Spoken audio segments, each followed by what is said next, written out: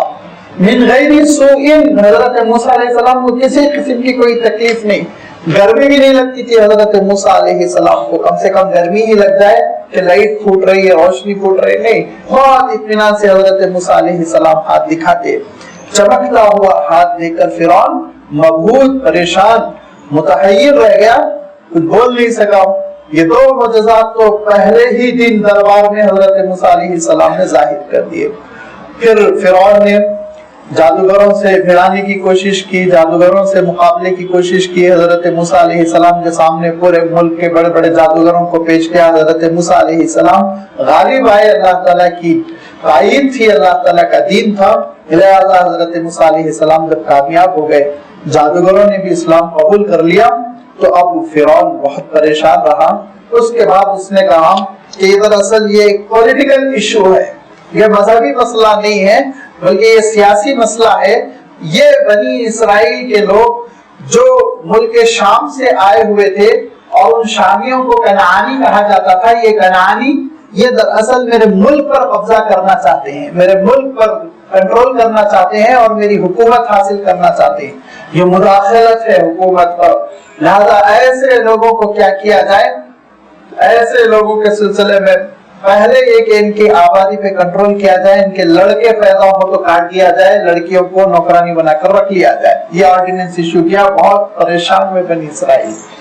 حضرت موسیٰ علیہ السلام کی خدمت میں آیا، کہا یہ تو وہی مصیبت، پرانی مصیبت، آپ کے آنے سے ہم سمجھ رہے تھے کہ اللہ کی مدد نازل ہوگی، اسی مصیبت میں، پرانی مصیبت میں پھر پھنسا دیے گئے۔ تو حضرت موسیٰ علیہ السلام نے کہا کہ اللہ سے مدد مانگو، اپنے گھروں کو مسجد بناؤ، نمازوں کا اہتمام کرو، اللہ تعالیٰ حالات بدلے گا۔ جب ثابت قدم رہے تو فرعون کو تشویش ہوئی اور فرعون نے مخالفت بڑھا دی اور بنی اسرائیل کو پریشان کرنا شروع کیا، لہذا اللہ تعالیٰ کی جانب سے بارش روک لی گئی۔ قحط، ایسا زبردست قحط، ایسی خشک سالی کہ غلے کے لیے ترس گئے، کھیتی کے لیے ترس گئے، پانی کے قطرے کے لیے ترس گئے۔ تو حضرت موسیٰ علیہ السلام کے دربار میں فرعون نمائندہ بھیجتا ہے اور حضرت موسیٰ علیہ السلام سے کہتے ہیں کہ ساری انسانیت پریشان ہے، آپ دعا کر دیجئے نا اپنے رب سے کہ ذرا یہ قحط دور ہو جائے، لوگوں کو پانی مل جائے، کھانے پینے کی اشیاء مل جائے۔ حضرت موسیٰ علیہ السلام نے دعا کر دی، حالات معمول پر آ گئے۔ پھر وہی بدتمیزی، سختی، پھر وہی سازشیں، پھر وہی بنی اسرائیل کے لوگوں کو پکڑنا، مارنا، کاٹنا، وہ قید و بند میں ڈال دینا، وہی مصیبتیں، یہاں تک کہ اب دوسرا معجزہ ظاہر ہوا۔ دوسرے سے مراد یعنی اب چوتھا معجزہ ظاہر ہوا، کیونکہ دو تو دربار میں ظاہر ہو چکے ہیں، ایک لاٹھی کا اژدہا بن جانا، دوسرا ہاتھ کا چمکنا، تیسرا قحط کا آنا، چوتھا یہ کہ قحط نہیں ہے، بارش ہے۔ خوب محنت کی اور اس کو فرعون کو اپنے باغات پر، اپنے فارم ہاؤسوں پر بہت ہی غرور و غرہ تھا، بہت کہا کرتا تھا کس کے پاس پانی ہے، کس کے پاس کینالز ہے، کس کے پاس باغات ہے، کس کے پاس کھیتی ہے، موسیٰ کے پاس ہے یا میرے پاس ہے، لوگوں دیکھ کے فیصلہ کر لو کون حق پر ہے۔ یہ اللہ تعالیٰ خود قرآن پاک میں ارشاد فرماتا ہے یہ فرعون کہا کرتا تھا۔ لہذا عجیب و غریب بات یہ ہوئی، پانی بھی ہے، پانی سے کھیتوں کو سیراب بھی کر دیا گیا، لیکن اللہ تعالیٰ ارشاد فرماتا ہے کہ وَنَقْسِم مِّنَ الثَّمَرَاتِ، پھل ہی نہیں آئے، پھل ہی نہیں آئے، نہ غلہ آیا، نہ پھل آئے، نہ ترکاری آئی، کسی قسم کی کوئی چیز نہیں آئی، کوئی اناج نہیں پیدا ہوا جس سے لوگ کھا پی سکیں۔ لہذا پھر فرعون نے اپنے نمائندوں کو بھیجا اور فرعون کے نمائندے حضرت موسیٰ علیہ السلام کی خدمت میں حاضر ہوتے ہوئے کہتے ہیں آپ کے ہوتے ہوئے حضرت یہ بے برکتی کیسے، ذرا آپ دعا کر دیجئے اللہ تعالیٰ حالات ٹھیک کر دے۔ اور فرعون کی بھی خواہش ہے کہ وہ اپنا رویہ نرم کرنا چاہتا ہے۔ حضرت موسیٰ علیہ السلام نے دعا کر دی اور حالات پھر ٹھیک ہو گئے، اور حالات ٹھیک ہونے کے بعد سے پھل بھی آ گئے اور ہر طرح سے کھانے پینے کی اشیاء بازار میں اویلیبل ہو گئی۔ پھر وہی بدتمیزی، سازشیں، وہی بنی اسرائیل کو ستانا، موسیٰ علیہ السلام کے ساتھ بدتمیزی کرنا، یہاں تک کہ 5واں معجزہ ظاہر ہوا. اب 5واں معجزہ یہ تھا کہ اللہ تعالیٰ نے ٹڈوں کو بھیجا. ٹڈے وہ ایک خاص قسم کے کیڑے ہوتے تھے جو آج کل نظر نہیں آتے ہیں افریقہ وغیرہ میں، اور یہاں نظر نہیں آتے. پرانے زمانے میں بالخصوص آج سے 100 سال پہلے، 70 سال پہلے، 80 سال پہلے زبردست ہجوم، وہ لاکھوں کی شکل میں، لاکھوں کی تعداد میں آتے تھے، پورا کھیت کھا کے چلے جاتے تھے. وہ تقریباً 1 انگلی کے برابر ہوتے ہیں، جن کے بارے میں حضور اکرم صلی اللہ علیہ وسلم نے کہا کہ ان کو ذبح کرنے کی ضرورت نہیں، پکڑو بھونو کھا لو. وہ حلال ہے اور ان کو کھایا جا سکتا ہے، اور ان کے لیے ذبح کرنا بھی شرط نہیں ہے. آپ صلی اللہ علیہ وسلم نے 2 جانوروں کے سلسلے میں، 2 جانداروں کے سلسلے میں ارشاد فرمایا کہ ان کو ذبح کرنے کی ضرورت نہیں. اب جانتے ہیں ایک تو مچھلی ہے اور دوسرے یہ ٹڈے ہیں، جراد جن کو عربی میں کہتے ہیں. یہ بہت خطرناک قسم کے جانور ہوا کرتے تھے، یا جاندار ہوتے تھے، یا پرندے ہوتے تھے. میں نے بھی بہرحال نہیں دیکھا، اور آپ نے بھی اکثر و بیشتر نہیں دیکھا ہوگا. ہو سکتا ہے کہ آپ میں سے کسی بزرگ نے کہیں دیکھا ہو. یہ کبھی بھی 1 2 3 4 نہیں آتے تھے، یہ ہمیشہ لاکھوں کی تعداد میں آتے تھے. لہذا اللہ تعالیٰ نے ان کے اوپر ٹڈے بھیجے، لاکھوں کی تعداد میں وہ ٹڈے، کہ ان کے پورے کھیت، ان کے باغات سب کچھ چر گئے، اور بالکل فرعون اور پوری مصر کی قوم وہ خالی ہاتھ رہ گئی. پھر حضرت موسیٰ علیہ السلام کے پاس دوڑ کے آئے، دعا کروائی. حضرت موسیٰ علیہ السلام نے دعا کر دی. پھر حالات ویسے ہی ہو گئے، وہی بدتمیزی، وہی سازشیں، وہی مکر و فریب، وہی حضرت موسیٰ علیہ السلام کو ستانا. پھر اللہ تعالیٰ کی جانب سے طوفان آیا، بڑا زبردست قسم کا طوفان. پریشان ہو گیا، ایسا سائیکلون، ایسی آندھی، ایسا پانی کہ ان کا رہنا مشکل ہو گیا. گھر اکھڑنے لگے اور لوگ مرنے لگے. پھر حضرت موسیٰ علیہ السلام سے انہوں نے دعا کی درخواست کی. حضرت موسیٰ علیہ السلام نے دعا کر دی. دعا کرنے کے بعد حالات نارمل ہو گئے. اب اللہ تعالیٰ نے اور عجیب و غریب قسم کے معجزات ظاہر کیے حضرت موسیٰ علیہ السلام کے لیے. جب پھر حضرت موسیٰ علیہ السلام کی مخالفت بڑھ گئی تو اللہ تعالیٰ نے ان کے جسم میں کیڑے پیدا کر دیے. وہ کھٹمل سے چھوٹے ہوتے تھے، جوں سے بڑے ہوتے تھے. اسی لیے بعض مفسرین نے جوں سے ان کی تشریح کی، القوم ارشاد فرمایا. بعضوں نے کھٹمل سے، وہ جسم میں ایسے کیڑے کہ جسم کھدا کے خونالود، جینا مشکل ہو گیا، بیٹھنا مشکل ہو گیا، مصیبت میں پڑ گئے. یہاں تک کہ پھر دوڑ کر آئے حضرت موسیٰ علیہ السلام کے پاس، پھر دعا کرا لی، اور پھر دعا کرانے کے بعد سے اس مصیبت سے چھٹکارا ملا. حالات نارمل ہوئے. دھیرے دھیرے پھر حضرت موسیٰ علیہ السلام کی مخالفت، بدتمیزی، ستانا، یہاں تک کہ اب عجیب و غریب سزا ملی. سزا یہ ملی کہ مینڈکوں میں برکت ہو گئی. ایسی برکت، ایسے مینڈک کہ کھانا کھانے کے لیے، لقمہ منہ میں لے جانے کے لیے منہ کھولتے اور مینڈک خود کے منہ میں بیٹھ جاتا. مصیبت ہو گئی. رات میں سونے کے لیے بستر میں گھستے تو معلوم یہ ہوا کہ کانوں میں مینڈک بیٹھا جا رہا ہے، بازوؤں میں مینڈک گھسا جا رہا ہے. مینڈک ہی مینڈک، اتنے مینڈک کہ بہت پریشان ہو گئے. کنویں میں ڈول ڈالتے اور پانی نکالنے کے لیے جب ڈول باہر آتا تو پوری بالٹی مینڈکوں سے بھری ہوتی.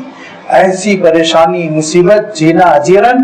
پھر حضرت موسیٰ علیہ السلام کی خدمت میں حاضر ہوئے، دعا کی درخواست کی. حضرت موسیٰ علیہ السلام نے دعا کی، معاف کر دیا. حالات پھر نارمل ہو گئے، اور اس کے بعد سے ٹھیک ٹھاک حالات ہوتے ہی حضرت موسیٰ علیہ السلام کو پھر ستانا، بدتمیزی کرنا. یہاں تک کہ فرعون کہتا ہے کہ موسیٰ ہی ہیں اور موسیٰ کے ساتھی ہیں جس کی وجہ سے یہ نحوست نازل ہو رہی ہے. نعوذ باللہ، اتنی بدتمیزی. اب اللہ تعالیٰ نے جو آخری اور نواں معجزہ ظاہر کیا وہ خون کا تھا. خون کا، ہر چیز خون میں تبدیل ہو جاتی. صبح اٹھ کر گھڑے میں گلاس ڈالتے پانی پینے کے لیے، برتن ڈالتے اور برتن نکالتے تو خون سے بھرا ہوا، پانی کے بجائے خون. یہاں تک کہ بعض مفسرین نے لکھا ہے کہ دریائے نیل سرخ بہتا تھا. دریائے نیل بیچوں بیچ مصر کے سرخ بہتا تھا. یہ آخری معجزہ تھا جو فرعون کو سمجھانے کے لیے اللہ تعالیٰ نے نازل فرمایا. لیکن فرعون نے کیا کہا؟ فرعون نے کہا انی لأظنک یا موسیٰ مسحورا، اے موسیٰ میں تم کو شعبہ نوازی کے اثر والا پاتا ہوں، جادو کا اثر ہے تم پر، یہ ساری چیزیں ہو رہی ہیں. اور قال لقد علمت ما انزل هؤلاء حضرت موسیٰ علیہ السلام نے کہا تو جانتا ہے کہ ان معجزات کو نہیں نازل فرمایا مگر رب السماوات والارض، آسمانوں اور زمین کا رب پروردگار عالم اللہ تعالیٰ نے ان معجزات کو نازل فرمایا۔ کیوں؟ بصیرت کا سامان بنا کر، تجھ کو سمجھانے کے لیے، راہ راست پر لانے کے لیے، تاکہ تو عقل کے ناخن لے، سمجھنے کی کوشش کرے۔ لیکن تیرا عالم یہ ہے کہ تو مجھے کہہ رہا ہے یا موسیٰ مسحورا، تو فرمایا وَإِنِّي لَأَظُنُّكَ يَا فِرْعَوْنُ مَثْبُورًا۔ جواب حضرت موسیٰ علیہ السلام نے بالکل اسی انداز میں دیا جس انداز میں اس نے بات کہی تھی۔ اس نے کیا کہا؟ فَقَالَ لَهُ فِرْعَوْنُ، حضرت موسیٰ سے فرعون نے کہا فَقَالَ لَهُ فِرْعَوْنُ إِنِّي لَأَظُنُّكَ يَا مُوسَى مَسْحُورًا، تو حضرت موسیٰ نے کہا وَإِنِّي لَأَظُنُّكَ يَا فِرْعَوْنُ مَثْبُورًا۔ مَثْبُورًا کہتے ہیں مرنے والا، ہلاک ہونے والا، تباہ ہونے والا۔ کہا بلکہ اے فرعون میں یہ سمجھتا ہوں کہ تو ہلاک ہونے والا، تیری موت قریب آ چکی ہے، تیرا خاتمہ قریب آ چکا ہے، یہ تیری ہلاکت کا پیغام ہے۔ اتنی بڑی بڑی نشانیاں دیکھنے کے باوجود تو ایمان قبول نہیں کر رہا، میں سمجھتا ہوں کہ یہ تیری ہلاکت کا سامان ہے۔ لہذا وہی ہوا یہ کہ اب حضرت موسیٰ علیہ السلام کو مصر سے کسی طرح نکال دیا جائے یا قتل کر دیا جائے، یہ مشورہ ہو رہا ہے دربار میں۔ اور زیادہ لوگوں کی رائے، ڈیموکریسی، زیادہ لوگوں کی رائے یہ آئی کہ نہیں، موسیٰ علیہ السلام کو قتل کر دیا جائے۔ باہر جائیں گے تو ایک یونٹی بنیں گے، طاقت بن کے ابھریں گے اور بہت ممکن ہے دوبارہ ہم پر حملہ کر دیں، جینا حرام ہو جائے، لہذا یہیں کا یہیں ان کو ختم کر دیا جائے، جڑ سے اکھاڑ دیا جائے۔ فَأَرَادَ أَن يَسْتَفِزَّهُم مِّنَ الْأَرْضِ، فَأَرَادَ تو ارادہ کیا فرعون نے، ای کہ يَسْتَفِزَّهُم مِّنَ الْأَرْضِ، ان سب کو یعنی پورے بنی اسرائیل کو، حضرت موسیٰ علیہ السلام کو اور ایمان والے ساتھیوں کو جڑ سے اکھاڑ کر زمین سے پھینک دیا جائے، ختم کر دیا جائے، نکال دیا جائے۔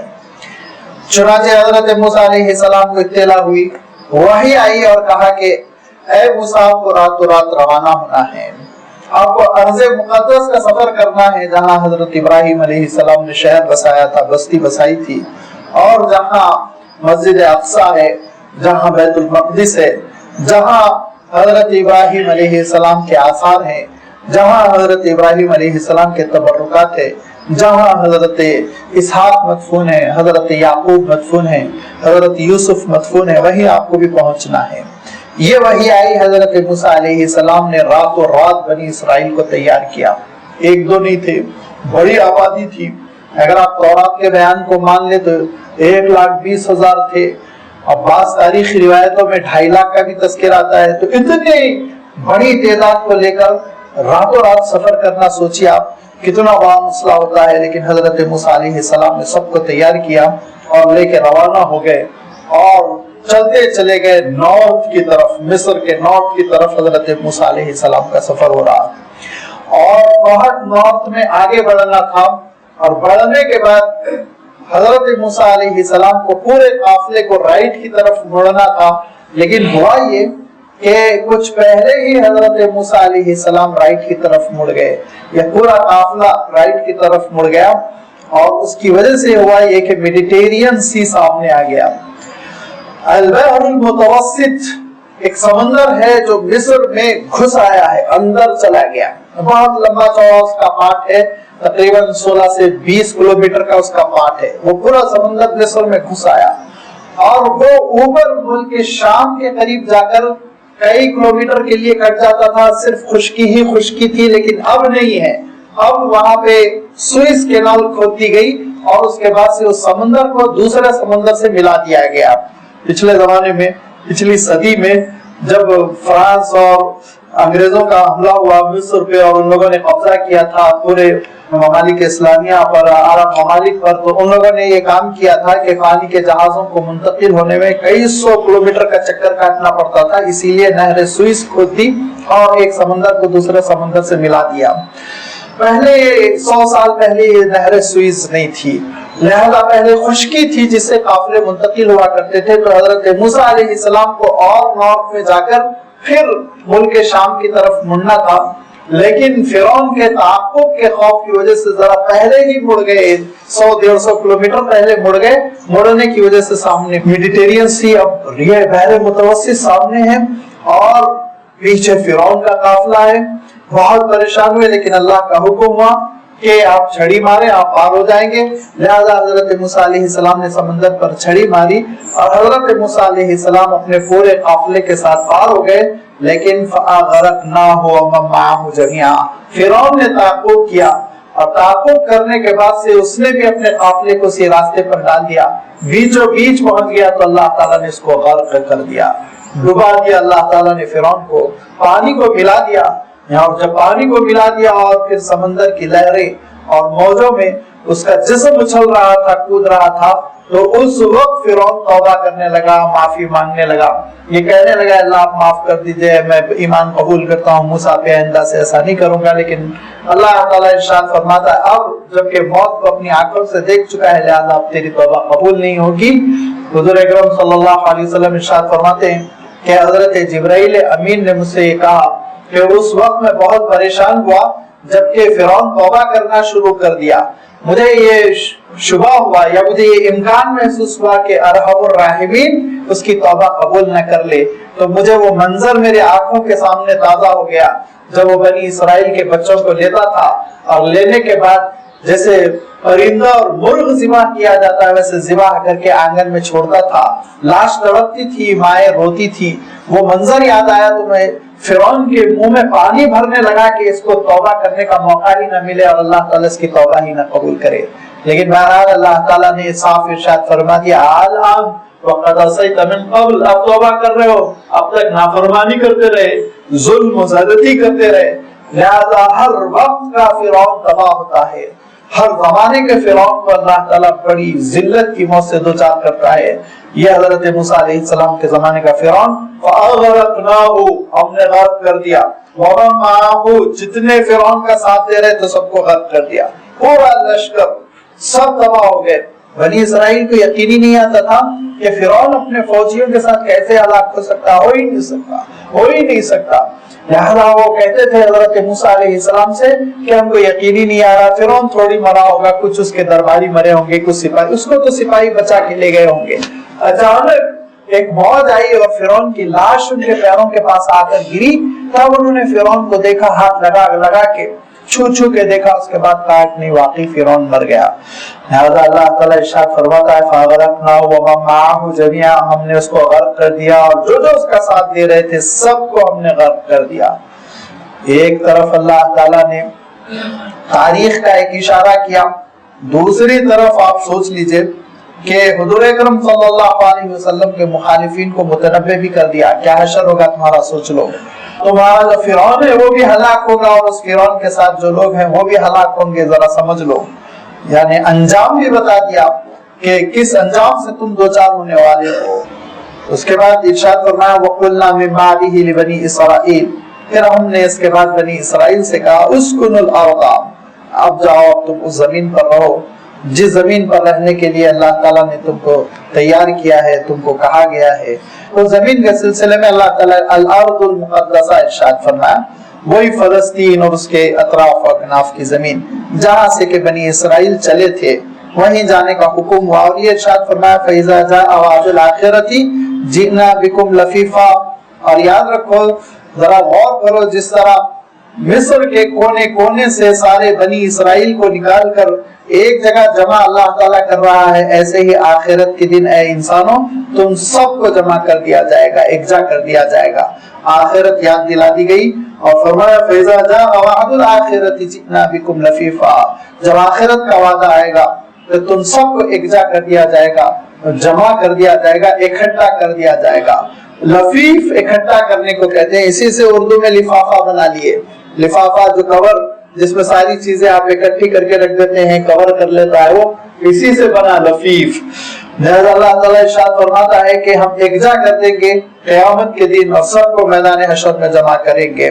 یہ ہمارا وعدہ ہے اور اسی وعدے کو لے کر یہ اللہ تعالیٰ کا کلام نازل ہوا. وہ بالحق انزلناہ، اس سچائی کے ساتھ ہم نے اس کتاب کو نازل کیا.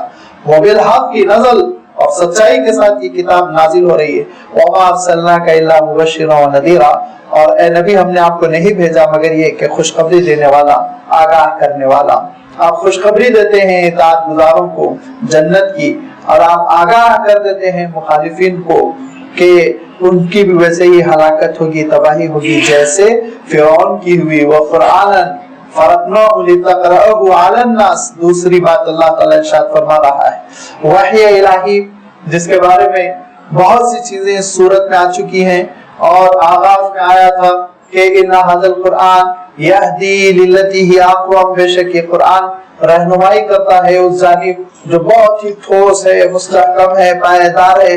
تو یہ کتاب کے سلسلے میں مخالفین کہہ رہے ہیں کہ اللہ کے رسول صلی اللہ علیہ وسلم آسمان پر چڑھے، پوری کتاب ایک ساتھ لے کر آ جائیں۔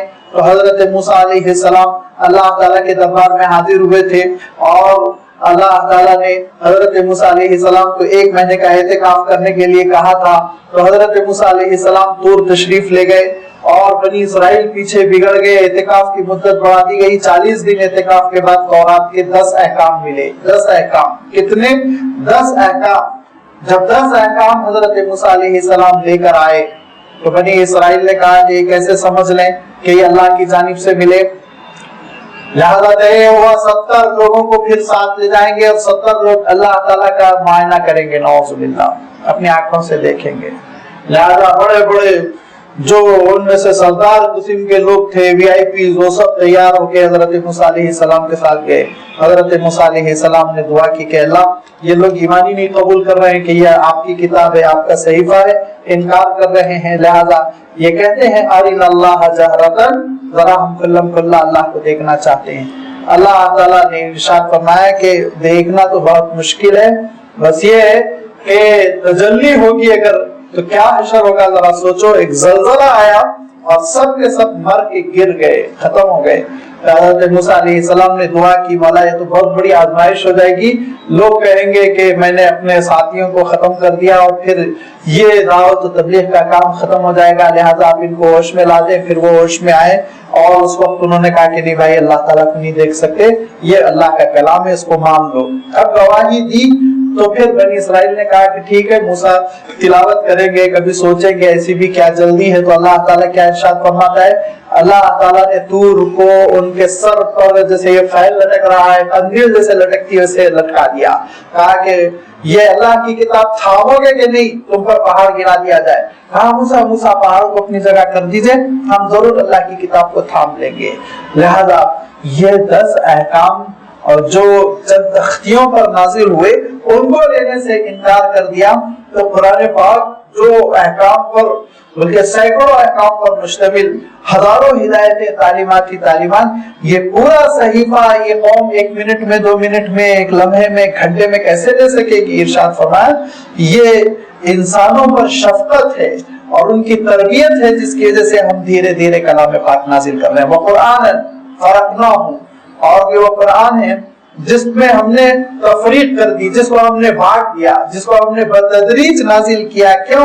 لِتَقْرَأَهُ عَلَى النَّاسِ، تاکہ نمبر 1 اے نبی آپ لوگوں کے سامنے اس کو پڑھ کر سنا دے، اعلیٰ مقسم ترتیب کے ساتھ، تدریج کے ساتھ، دھیرے دھیرے لوگ یاد بھی کر لیں، حفظ بھی کر لیں، سمجھ بھی جائیں، مسائل پر عمل کرنا بھی آ جائے۔ وَنَزَّلْنَاهُ تَنزِيلًا، اور اس کے بارے میں ہم نے یہ تہیہ فرما لیا ہے کہ ہم اس کو دھیرے دھیرے نازل کریں گے۔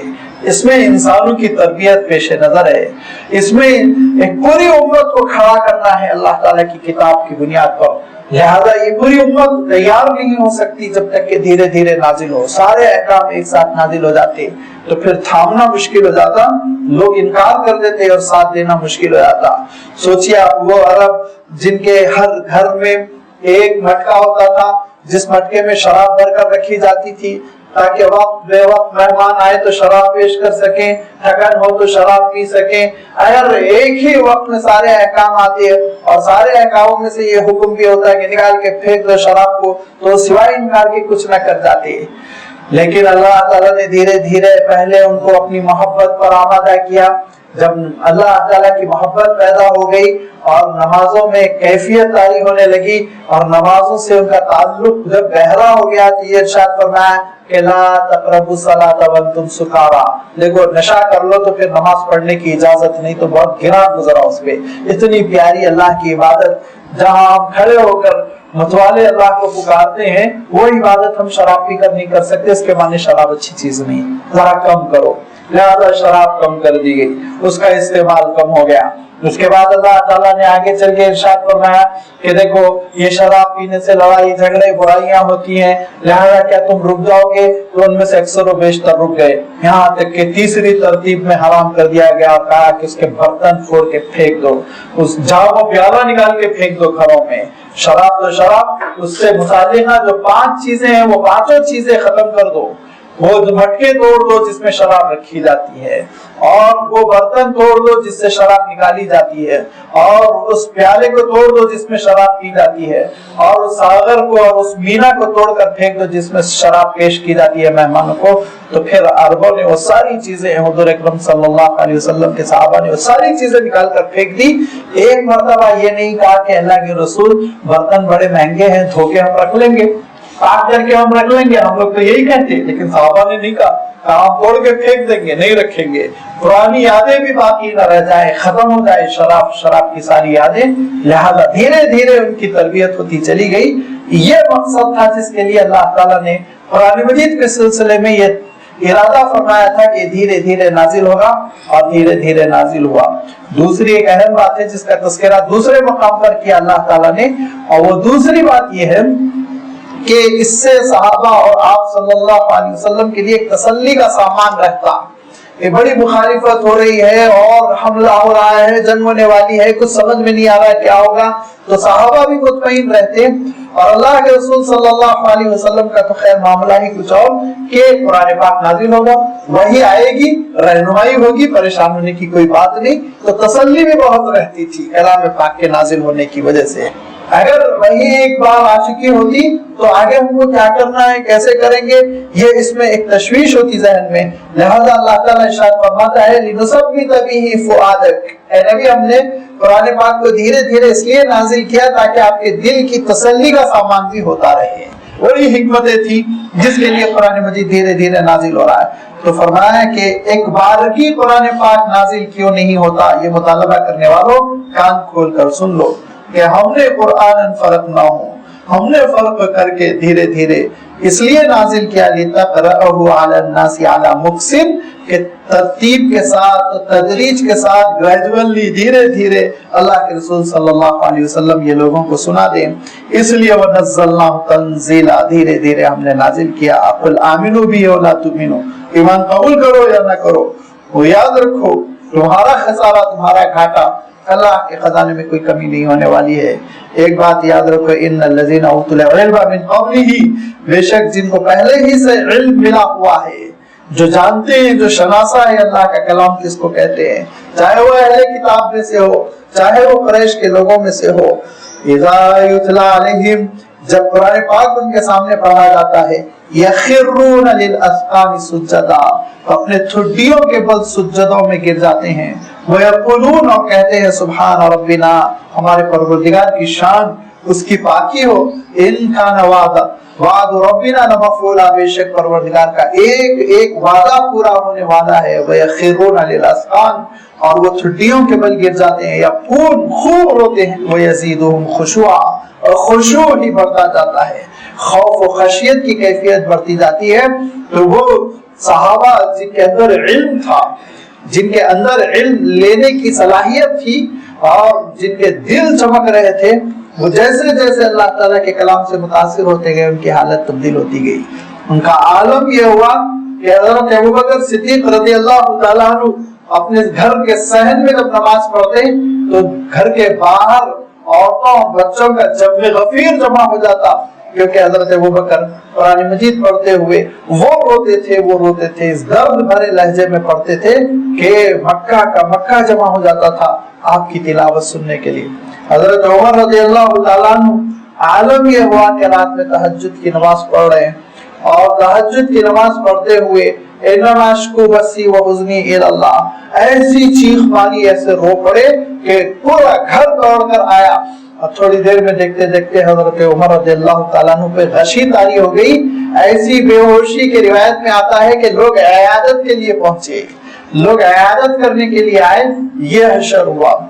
اور صحابہ کا عالم یہ ہوا کہ قرآن پاک کی ایک ایک آیت پڑھتے اور روتے، اس پہ کان دھرتے، توجہ دیتے، سمجھنے کی کوشش کرتے، یہاں تک کہ ایک بزرگ کا عالم یہ ہوا حضرت زرارہ ابن اوفا رحمت اللہ علیہ، وہ تلاوت کر رہے ہیں، تابعین میں سے، اور تلاوت کرتے کرتے وہ پہنچے وَإِذَا نُقِرَ فِي النَّاقُورِ فَذَلِكَ يَوْمَئِذٍ يَوْمٌ عَسِيرٌ عَلَى الْكَافِرِينَ غَيْرُ يَسِيرٌ۔ سوچو جس دن سور پھونکا جائے گا کتنا مشکل دن ہوگا، کیسی مصیبت ہوگی اس وقت انسانیت کے لیے، کافروں کے لیے تو بڑی دقت ہو جائے گی، بڑی مصیبت ہوگی۔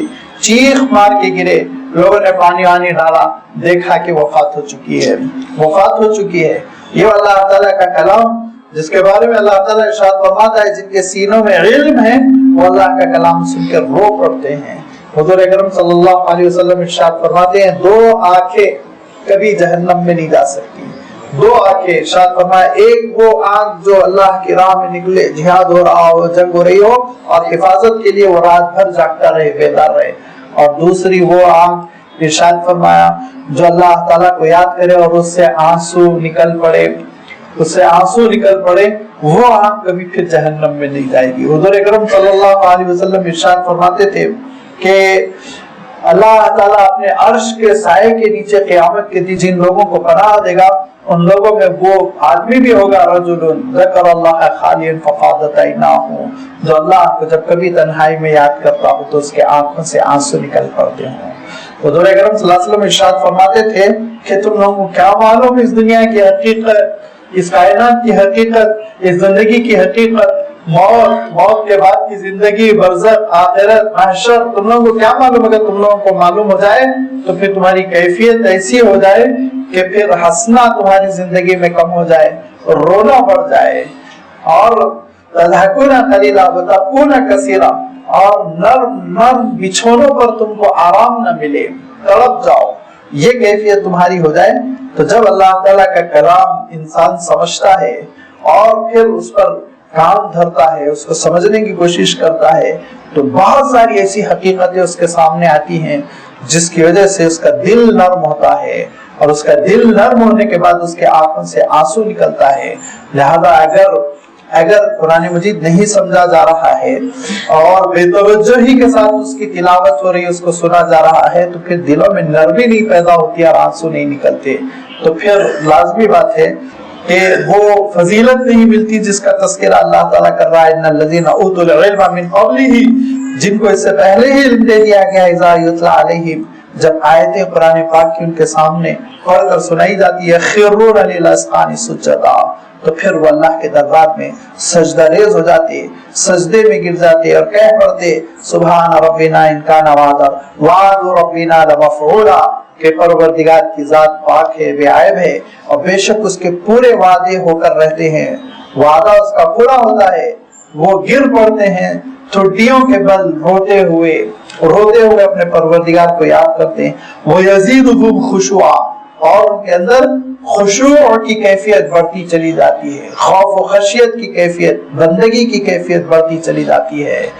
یہ کیفیت پیدا کرنے کے لیے اللہ تعالیٰ کے کلام کو سمجھنا چاہیے، اس کے معانی اور اس کے مطالب تک پہنچنے کی کوشش کرنی چاہیے۔ اللہ تعالیٰ کیا ارشاد فرما رہا ہے؟ امام صاحب تلاوت کرتے رہتے ہیں، مصلی حضرات کھڑے سنتے رہتے ہیں اور کوئی اثر نہیں ہوتا، لیکن آپ نے عربوں کو دیکھا ہوگا پڑھتے ہوئے کیسے ان کے لب و لہجے میں تبدیلی ہوتی رہتی ہے۔ کہیں اللہ تعالیٰ کہیں بندے سے خطاب کر رہا، کہیں بندے سے محبت کا اظہار کر رہا، کہیں موت کی یاد دلائی جا رہی، کہیں جہنم کا تذکرہ ہے، کہیں جنت کی نعمتوں کا تذکرہ ہے، کہیں اللہ تعالیٰ اپنے بندوں سے سرگوشی کر کے ان کو کچھ خوشخبری دے رہا ہے، ایسی کیفیت کے ساتھ آؤ، دیکھو کیسی میں تمہاری مہمان نوازی کروں گا۔ کہیں اللہ تعالیٰ تھوڑا سا ڈانٹ پھٹکار کرتے ہوئے ڈرا رہا ہے، دیکھو میری ناراضگی کے ساتھ آؤ گے تو کیسے سزا دوں گا۔ یہ ساری چیزوں سے بندہ ناواقف بسنتا چلا جا رہا ہے، لہذا توجہ دینے کی ضرورت ہے کہ ہمارے اندر قرآن فہمی پیدا ہو، قرآن مجید ہم سمجھنے کی کوشش کریں۔ اس کی سب سے اچھی شکل تو یہی ہے، ایتھینٹک شکل، عربی سمجھے، عربی سمجھے۔ آپ عربی سمجھنے سے جو قرآن مجید کا لطف آتا ہے اس کی بات ہی الگ ہوتی ہے۔ جو الفاظ کی ترتیب ہے، جو صوتی آہنگ ہے، انٹونیشن، جو نغمگی ہے، جو تاثیر ہے، آپ اندازہ نہیں کر سکتے، اس کو الفاظ میں بیان نہیں کیا جا سکتا۔ اسی لیے تو عرب سکتے میں آگے کلام پاک نازل ہوا تو پھر وہ ایسے مبہوت ہو گئے کہ کچھ کہہ نہیں سکے۔ آواز بتا دیتی ہے کہ اللہ تعالیٰ کا جلال ہے کہ جمال ہے۔ لہذا اللہ تعالیٰ ارشاد فرماتا ہے کہ ذرا ان لوگوں کو دیکھو جنہوں نے حضرت صالح علیہ السلام کے ساتھ بدتمیزی کی۔ پہلے تو مطالبہ کیا معجزے کا، اللہ تعالیٰ نے اونٹنی کا معجزہ دے دیا، تو ان کا عالم یہ ہوا کہ بدتمیزی کرتے ہوئے انہوں نے اس اونٹنی کو ذبح کر دیا، کاٹ کے پھینک دیا۔ فَدَمْدَمَ عَلَيْهِمْ رَبُّهُمْ بِذَنبِهِمْ، لہجے کا جلال دیکھیں آپ، تو فَدَمْدَمَ عَلَيْهِمْ رَبُّهُمْ کہ عذاب دے اللہ تعالیٰ نے تباہ کر دیا ان کو۔ لہجے میں جلال ہے، لہجے میں جمال ہے، لہجے میں نرمی ہے، لہجے میں خوبصورتی ہے۔ یہ وہ ایسا انداز ہے جو عربی زبان کے باہر پھر آپ کو مل نہیں سکتا۔ میں چیلنج کے ساتھ کہتا ہوں، تو سب سے اتھینٹک انداز تو یہ ہے کہ قرآن مجید کو عربی ہی میں سمجھے۔ اب عربی نہیں سمجھ رہے ہیں تو عالم یہ ہے کہ حکومت نے لاگو کر دیا کہ آپ کو نوکری نہیں ملے گی جب تک کہ تیلگو نہ آ جائے، تو تیلگو کی کوچنگ شروع ہو گئی، بڑی بڑی فیس دے رہے ہیں اور اس کے لیے محنت بھی ہو رہی ہے، اس کے لیے وقت بھی فارغ ہو رہا ہے۔ لیکن اللہ تعالیٰ نے ارشاد فرمایا کہ میرے کلام سے لطف اندوز نہیں ہو سکتے ہو جب تک کہ عربی سے واقف نہ ہو جاؤ۔ قرآن عربین ارشاد فرمایا، لیکن کبھی اس کا اہتمام نہیں ہو رہا ہے، نہ اس پہ خرچہ ہو رہا ہے، نہ اس کے لیے محنت ہو رہی ہے، تو ہماری سستی ہے۔ چلیے اس سستی کو گوارا کر لیا، تو پھر کم سے کم اتنا تو ہونا چاہیے دوسرے درجے کی بات کہ ترجمے ہی سے قرآن مجید سمجھیں، ٹرانسلیشن ہی سے، اور کبھی ایک ترجمے سے نہیں سمجھنا، کبھی ایک ترجمے پہ ڈیپینڈ نہیں ہونا۔ کیوں؟ ٹرانسلیٹر غلطی کر سکتا ہے، مترجم غلطی کر سکتا ہے، اسی لیے کم سے کم 3 ترجمے پڑھنا کسی بھی زبان کے، تب جا کے آپ کو صحیح مفہوم ملے گا۔ اب اتنا بھی نہیں کر رہے ہیں تو علماء نے کہا آخری درجے کی بات یہ ہے کہ اب جب یہ پانی بھی نہیں پینا چاہ رہا ہے تو گلوکوز ہی چڑھاؤ۔ لہذا اس کے لیے کیا کیا؟ دروس کا سلسلہ، مسجدوں میں قرآن مجید کی تفہیم کا سلسلہ، قرآن مجید کے سمجھانے کا سلسلہ، اس میں بھی نہیں بیٹھنا چاہتے ہیں، اس سے بھی بھاگنا چاہتے ہیں۔ تو لازمی بات ہے جب اتنی ناقدری اگر ہوگی اللہ تعالیٰ کے کلام کی، تو اللہ تعالیٰ اپنے کلام سے کیوں نوازے گا؟ اپنے کلام کی فضیلتیں اور اپنے کلام کی برکتیں کیوں اللہ تعالیٰ عنایت فرمائے گا؟ پھر اللہ تعالیٰ بھی محروم کر دیتا ہے۔ لہذا اس بات کا اہتمام کیجئے کہ اللہ تعالیٰ کے کلام کو سمجھیں، اس سے تعلق بڑھائیں، اس پر وقت لگائیں تاکہ ہم اس میدان میں آگے بڑھ سکیں۔ اللہ تعالیٰ ارشاد فرماتا ہے قُلِ اللَّهَ أَوِ الرَّحْمَنَ أَيَّمَّا تَدْعُوا فَلَهُ الْأَسْمَاءُ الْحُسْنَى۔ یہ ایک تیسری چیز ہے، اور اس پر اللہ تعالیٰ نے اس سورت کا اختتام بھی فرمایا کہ دیکھو پکارو تو بس اللہ کو پکارو، اور اس کو اللہ کہہ کے پکارو، اس کو رحمان کہہ کے پکارو، اس کو رحیم کہہ کے پکارو۔ اس کے جو اسماء حسنہ ہیں، جو اس کی صفات ہیں، جو قرآن پاک میں مختلف مقامات پر اللہ تعالیٰ نے بیان فرما دی، ان میں سے کسی کو بھی پکارو، کبھی تم مالک الملک کہہ لو، کبھی احکم الحاکمین کہہ لو، کبھی احسن الخالقین کہہ لو، کہیں رب العالمین کہہ لو، کہیں ارحم الراحمین کہہ لو، ہے تو وہی، اسی کو پکارو، اس سے ہٹ کے کسی کو نہ پکارو۔ لیکن یہاں یہ اس لیے اللہ تعالیٰ نے بیان فرمایا کہ قریش کے لوگوں نے ایک شوشہ چھوڑا تھا، ایک شوشہ یہ چھوڑا تھا کہ قریش میں جو اللہ تعالیٰ کے لیے نام تھا وہ اللہ کا نام تھا، اور عیسائی اس زمانے کے، عرب عیسائی اس زمانے کے رحمان کہہ کے پکارتے تھے۔ جب حضور اکرم صلی اللہ علیہ وسلم پر رحمان کہہ کے آیتیں نازل ہوئی، اور سب سے بڑھ کر بسم اللہ الرحمن الرحیم، پہلے ہی اس میں آپ نے الرحمن الرحیم کہا، تو ان کو بہت اعتراض ہوا قریش کے لوگوں نے، قریش کے لوگوں کو اعتراض ہوا، اور کیا کیا انہوں نے؟ قریش کے لوگوں نے ایسی احمقانہ بات کہی جو بچہ بھی نہ کرے۔ یہ کہا کہ محمد صلی اللہ علیہ وسلم ایک طرف توحید کی دعوت دے رہے ہیں، ایک طرف دو خداؤں کو پکار رہے ہیں، اللہ کو بھی پکارتے ہیں، رحمان کو بھی پکارتے ہیں، نعوذ باللہ۔ حالانکہ اللہ تعالیٰ کے اسماء حسنہ ہیں، صفات ہیں، اللہ تعالیٰ کی جو صفتیں ہیں ان صفتوں کے عناوین ہیں، لیکن قریش نے جب یہ بات کہی تو اللہ تعالیٰ ارشاد فرماتا ہے قُلِ ادْعُوا اللَّهَ، ادعو مانے پکارنا، اللہ کہہ کے پکارو، اوِّلُ الرحمن، رحمان کہہ کے پکارو۔ کیا ہونا ہے؟ ایما تدعو، جو بھی نام سے تم پکارو گے، فلہ الاسماء الحسنى، تو اس کے اسماء حسنہ ہیں، اس کے پیارے پیارے نام ہیں،